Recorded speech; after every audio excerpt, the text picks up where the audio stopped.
लापरवाह सिस्टम की वो आग जिसने 21 लोगों की जिंदगी खत्म कर दी। बिना एनओसी, बिना परमिशन के कदम कदम पर कैसे बन गए हैं लाक्षागृह। आज सुबह दिल्ली में हुए भीषण अग्निकांड को देखकर लोग हैरान भी रह गए और परेशान भी हैं। देश की राजधानी में एक होटल में लगी आग से 21 लोगों की दर्दनाक मौत। मारे गए लोगों में ज्यादातर विदेशी नागरिक थे जो अपने परिवार के लोगों का इलाज करवाने के लिए दिल्ली आए हुए। आज सुबह करीब 8:30 बजे दिल्ली के मालवीय नगर में फ्लोरिश स्टे नाम के होटल में आग लगी थी, जिसकी तस्वीर आप देख रहे हैं। बताया जा रहा है कि यह आग बेसमेंट में लगे रेस्टोरेंट से शुरू होकर ऊपर 5वीं मंजिल तक पहुंच गई। इस होटल में 25 कमरे थे जो पूरी तरह से आग की चपेट में आ गए और होटल में फंसे लोगों को बाहर निकालने का रास्ता ही नहीं, क्योंकि होटल में एंट्री एग्जिट का सिर्फ एक रास्ता था और मेन गेट तक पहुंचने वाले रास्ते इतनी संकरे थे कि लोग आग और धुएं के गुबार में फंसे रह गए। बाहर निकलने का मौका नहीं मिला और न कोई उनको बचाने के लिए अंदर घुस पाया। बहुत से लोगों ने होटल की खिड़कियों से कूदकर, आप देखिए कि कैसे जान बचाने के लिए लोगों ने खिड़की से छलांग लगा दी। अपनी जान बचाते हुए लोग नजर आए। यह तस्वीर देखिए जिसमें एक शख्स होटल की पहली मंजिल से कूदकर अपनी जान बचाने की कोशिश कर रहा है। स्थानीय लोगों ने भी होटल में फंसे हुए लोगों को बचाने के लिए सड़कों पर गद्दे बिछा दिए थे ताकि लोगों को कूदने के दौरान चोट से थोड़ा वो राहत मिले, थोड़ी चोट कम लगे। कुछ लोगों ने अपनी जान बचाने के लिए दूसरी मंजिल से भी छलांग लगा दी। इस दौरान कुछ लोग ऐसे भी थे जो पूरी तरह बेबस नजर आए। इस तस्वीर में आप देखिए कि यह विदेशी महिला नीचे खड़े लोगों से मदद की गुहार लगाती हुई दिखाई दी, ताकि आग पहुंचने से पहले कोई मदद पहुंच जाए तो शायद जान बचे। एक और तस्वीर देखिए, आग की चपेट में आने से पहले यह शख्स होटल की छत के रास्ते दूसरी बिल्डिंग पर जाकर पहुंचा, लेकिन तब तक धुएं का गुबार इतना ज्यादा फैल चुका था कि इसने छत के कॉर्नर खड़े रहकर अपनी जान बचाई। जैसे तैसे लोग जान बचाते हुए नजर आ रहे। कई लोगों का आरोप भी है कि इस भीषण अग्निकांड में फायर ब्रिगेड देर से पहुंची, जिसकी वजह से राहत कार्य शुरू होने में टाइम लग गया। लेकिन दूसरा पहलू यह भी है कि फायर ब्रिगेड की मदद से 30 से ज्यादा लोगों को इस आग से बचाया भी गया। लेकिन बताया जा रहा है कि जो स्थानीय लोग कह रहे हैं कि फायर ब्रिगेड की टीम 1 से 1.5 घंटे के बाद पहुंची, यानी कि उनको जब खबर दी गई, आग जब लगी उसके बाद वो कम से कम 1-1.5 घंटे में पहुंचे। तब तक तो खेला हो गया था वहां पर, तब तक तो आग ने सब कुछ जला दिया था। जिन लोगों को अंदर, जो लोग फंस गए थे, बाहर नहीं निकल पा रहे थे, उनको बचाने वाला वहां लोग नहीं नजर आ रहे थे। आसपास के जो लोग थे वहां पर वो जैसे तैसे इधर उधर से जिनको बचा पा रहे थे, अपनी जान की रक्षा करते वो बचा रहे थे। लेकिन फायर ब्रिगेड की टीम लेट पहुंची। ये तो सवाल है भाई कि क्यों लेट पहुंची। अब सवाल यह भी है कि इस भीषण अग्निकांड का जिम्मेदार कौन है। इस अग्निकांड में मारे गए 21 लोगों की जिम्मेदारी कौन लेगा। इस होटल के पास मात्र 6 कमरे की परमिशन थी, यानी कि जहां पर 25 कमरों में आग लगी है वहां पर बनने ही चाहिए थे 6 कमरे, होने ही चाहिए थे 6 कमरे, लेकिन 25 कमरे बना। बिना फायर सेफ्टी एनओसी के बावजूद ये होटल कैसे चल रहा था।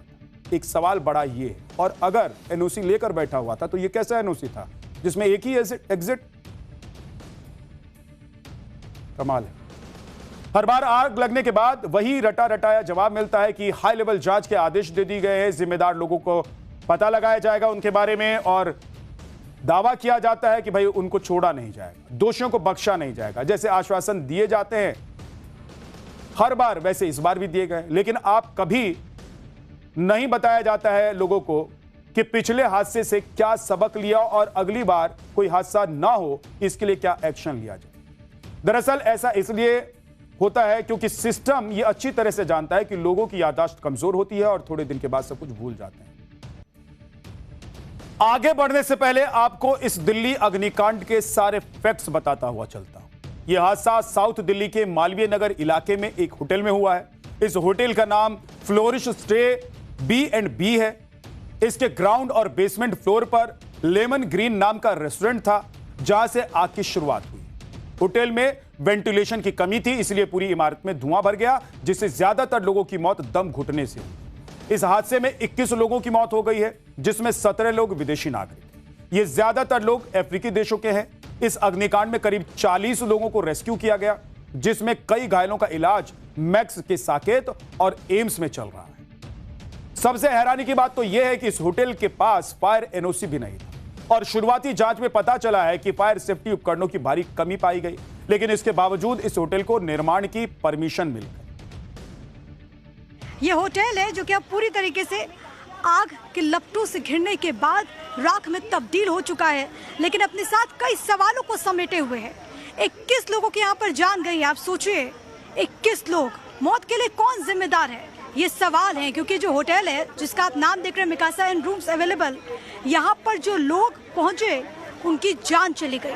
आग की लपटों ने ऐसे घेर लिया कि लोगों को निकलने तक का मौका नहीं मिला। आप सोचिए कैसे ऐसी बिल्डिंग्स का निर्माण होता है। बेसमेंट में आग लगी, यहाँ पर रेस्टोरेंट था, जो आप नीचे की तरफ देख रहे हैं, यहाँ पर रेस्टोरेंट था। आपको सुनकर हैरानी होगी कि दिल्ली के जिस इलाके में हादसा हुआ वहां अभी भी बहुत से होटल बिना एनओसी के, फायर के जो एनओसी होता है उसके चल रहा है, मतलब सिस्टम की मिलीभगत से चल रहा है। इसके बारे में आज हमारे पास सिस्टम की आंखें खोलने वाली एक रिपोर्ट है, लेकिन सवाल यह है कि जब पूरा सिस्टम ही जानबूझकर आंखें बंद किए हुए बैठा हुआ है तो इस तरह के हादसे कौन रोक पाए। इससे जुड़े कुछ आंकड़े आपको बताता हूं। पिछले 6 महीनों में दिल्ली में आग की अलग अलग घटनाओं में 45 लोगों की मौत हो चुकी। 18 मार्च 2026 को दिल्ली के पालम इलाके में एक 4 मंजिला रेजिडेंशियल कम कॉमर्शियल बिल्डिंग में आग लग गई थी और इस घटना में एक ही परिवार के 9 लोगों की मौत हो गई, जिसमें से 3 बच्चे शामिल। आग से बचाने के लिए जब फायर ब्रिगेड पहुंची तो उसकी हाइड्रोलिक लिफ्ट खराब निकली और इस देरी की वजह से बचाव कार्य अटक गए। एक और घटना 4 मई 2026 को विवेक विहार में हुई, जहां शॉर्ट सर्किट की वजह से एक 4 मंजिला रेजिडेंशियल बिल्डिंग में आग लग गई। इस हादसे में 9 लोगों की मौत हो गई। आज दिल्ली के इस होटल में हुए अग्निकांड के बाद जांच के आदेश दे दिए गए हैं, लेकिन जब हमने इस होटल के आसपास छानबीन की शुरुआत की तो देखिए कि क्या मिला। इस होटल के अड़ोस पड़ोस में कई ऐसे होटल्स हैं जो बिना नियम कायदे के सिस्टम के दोस्ताना मदद से चल रहे हैं। ग्रीन रेसिडेंसी आपको दिखाते हैं। आपको जानकर यह हैरानी होगी कि यहाँ पर केवल 6 रूम बनाने की इजाजत जो है वो है, परमिशन दी गई थी, लेकिन आपको पता है यहाँ पर पूरे 22 रूम जो है वो चलाए जा रहे हैं। यानी पैसा कमाने के लिए आप लोगों की जान के साथ खिलवाड़ कर रहे हैं। आप ये देखिए कि ये एंट्री एग्जिट का भी रास्ता एक ही है। अमूमन किसी भी स्थिति में आपके पास एक इमरजेंसी गेट होना चाहिए होटल में जहां पर लोग रुकते हैं, लेकिन आप ये देखिए एंट्री एग्जिट के लिए एक ही दरवाजा है और यहाँ पर ये देखिए बिजली का जो मीटर है वो बाहर होना चाहिए, वो अंदर लगा हुआ है। कोई बड़ा हादसा, ये बड़ा हादसा दावत दे रहा है। आप सोचिए अंदर की तस्वीर हम आपको दिखाते हैं। बताया जा रहा है बेसमेंट में भी 4 रूम नीचे बनाए गए हैं, हर फ्लोर पे रूम्स हैं। इससे आप अंदाजा लगा सकते हैं कि जहां इस पूरे बिल्डिंग में केवल 6 रूम बनाने की परमिशन थी गेस्ट रूम, वहां पे 22 रूम बनाकर यहाँ पर चलाए जा रहे हैं। यहाँ पर देख सकते हैं कि नीचे किस तरह से 4 रूम है, इसके नीचे बेसमेंट है, वहां पर भी रूम है। अब आप सोचिए कि जहां पर 6 कमरे बनाने की परमिशन हो, वहां 20-25 कमरे बना ले कोई, तो क्या होगा वहां। सबसे चौंकाने वाली बात यह है कि इस पूरे इलाके में एमसीडी से 2 मंजिल की परमिशन ली गई, लेकिन होटल मालिकों ने 5 से 6 मंजिल की बिल्डिंग बना डाली। अब ऐसा हो कैसे सकता है। आप सोचिए कि एमसीडी के अधिकारियों के परमिशन के बिना, उनको आप सोचिए कि बिना अगर वो ना कहें कि नहीं बनाने देंगे तो कोई बना लेगा। इसके अलावा होटल या कॉमर्शियल बिल्डिंग का निर्माण दिल्ली फायर डिपार्टमेंट से बिना फायर एनओसी मिले नहीं हो सकता है, लेकिन उसे भी नजरअंदाज कर दिया गया। सुनिए, फायर डिपार्टमेंट के अधिकारी खुद मान रहे हैं इस होटल के पास फायर एनओसी नहीं थी। देखिए, हमने अपना रिकॉर्ड चेक किया है। हमारे रिकॉर्ड में अभी तक इस बिल्डिंग का कोई डिटेल नहीं मिला है हमें, और प्राइमा फेसिया जब हम ऑपरेशन चला रहे थे तो हमें ये देख करके लगा कि इसका हमने एफएससी शायद नहीं किया होगा, क्योंकि उसमें अंदर कोई फायर प्रोटेक्शन सिस्टम प्रोवाइडेड नहीं था बिल्डिंग के अंदर।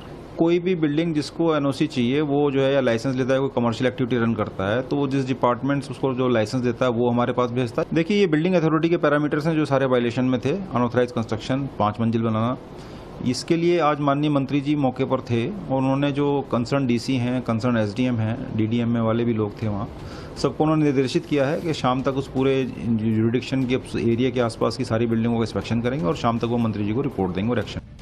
फायर ब्रिगेड जब खुद कह रही है कि इस बिल्डिंग की फायर एनओसी नहीं थी, तो एमसीडी ने बिल्डिंग को बनाने के लिए परमिशन कैसे दी, इसके पीछे कौन कौन से अधिकारी और कॉमर्शियल डिपार्टमेंट के जो लोग हैं वो शामिल हैं, इसकी पूरी जांच होनी चाहिए। दूसरी तरफ दिल्ली पुलिस इस अग्निकांड में गैर इरादतन हत्या की धारा के तहत मामला दर्ज कर चुकी है। आज दिल्ली पुलिस की एक टीम होटल के मालिक लवकेश बजाज की तलाश करके उसके घर पहुंची, लेकिन वो इस घटना के बाद से फरार हो गए। अब आम आदमी पार्टी ने इस घटना को लेकर दिल्ली सरकार और सिस्टम से कई गंभीर सवाल पूछे। जब 9 लोग पालम में मरे तब सरकार की फायर ब्रिगेड की लिफ्ट नहीं खुली, कहा गया कि जांच कराई जाएगी। 3 महीने तो हो गए, जांच की रिपोर्ट तो आई नहीं, कब आएगी मैं तो रोज पूछता हूं। विवेक विहार में आग लगी, 9 लोग मरे, सरकार की फायर ब्रिगेड में पानी नहीं था, लोगों ने कहा लेट भी आई, जांच की रिपोर्ट कहां है, हमें तो मिली नहीं। अब ये आग लगी है 21 लोगों की। 21 लोग तो बता दिए गए मारे गए, पता नहीं कितने मारे गए होंगे। फायर ब्रिगेड स्टेशन यहाँ से 500 मीटर भी नहीं है, 3 मिनट की दूरी पे है। मेट्रो स्टेशन के पीछे पौना घंटा लग गया। क्या कर रहे थे पौने घंटे तक आप? दिल्ली में हुए इस अग्निकांड के दौरान आसपास के लोग मदद करने के लिए पहुंचे और बहुत ज्यादा लोगों ने मदद भी की। होटल में फंसे लोगों को बचाने के लिए आसपास के लोगों ने गद्दे इकट्ठे किए ताकि ऊपर से कूद रहे लोगों की जान बचाई जा सके, उन्हें चोटें कम लगे।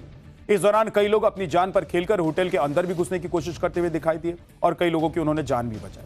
कई लोगों से हमारे संवाददाता पुलकित नागर ने बात की। गांव बाहर ही खड़े थे तो भागा दौड़ी मची। जब हम यहाँ आए तो पूरी बिल्डिंग जल रही थी। सामने ही अरमान की दुकान है गद्दे की, तो उन्होंने अपने उसी के गद्दे हमने लिए और यहाँ ये जला हुआ आप ये एरिया दिखाओगे, वो देखा हम लोगों वहाँ पे ने, बिछा दिए। वहाँ से कुछ लोग कूदे जिसमें से बच्चे भी, और उन्होंने जान बचाई। अंदर जाके कितने लोगों को आप लोगों ने रेस्क्यू करा? मोस्टली 40 to 30 के बीच में हम लोगों ने निकाला है लोगों को। अब उसमें फायर की टीम आप साथ में नहीं गई थी? फायर की टीम भी थी सर। इतना बुरा सबने लोगों ने मिला के आप अगर फायर टीम के भरोसे रहते ना, जो ये इंजर्ड बच्चे हैं वो भी नहीं बच पाते। वो हमने देखा है ना अंदर, जब हम 3rd फ्लोर से निकाल के ला रहे हैं, हमारे सबके पैर कटे हुए हैं। देखिए इनके पैर देखिए, कपड़े देखिए पूरी तरीके से जले हुए।